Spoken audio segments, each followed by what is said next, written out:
Hey Paul, what's that plant? Well, Scott, that is a Peaches and Cream Grevillea. It's one of my favorite Grevilleas. Well, pretty much I like all Grevilleas. But this Grevillea, what's special about it is its very unique flowers. They could see they fade. They go from green to yellow to kind of pinkish or bronze, I guess, depending on salmon color, some people call it. But they basically have these tricolored flowers. And it's just a beautiful, stunning plant. The leaves are very unique in structure. It's hardy to, I believe, like low 30s, high 20s. I mean, we've had some 20-degree weather here, and this thing survived. This plant here kind of had a funny story because I bought it as a 1 gallon, and I planted it full sun, like I read on the internet to do.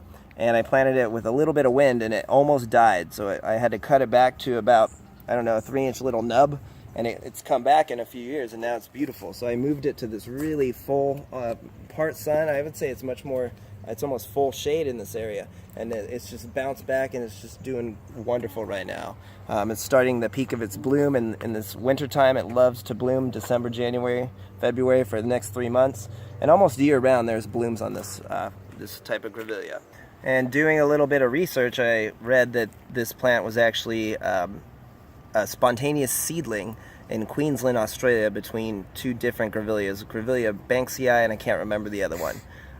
But anyways, reading things like that give us some inspiration here, because we have like 30 types of Grevillea here, and I planted some right next to each other, so I'm hoping to see a spontaneous seedling. That'd be pretty cool. So anyways, back to this plant here, Peaches and Cream Grevillea. They're really popping up in a lot of more nurseries nowadays. It's patented, this plant, I believe, and so I'm seeing them for sale a lot more. We have 4 or 5 of these plants total, and like I said, it's just an amazing Grevillea.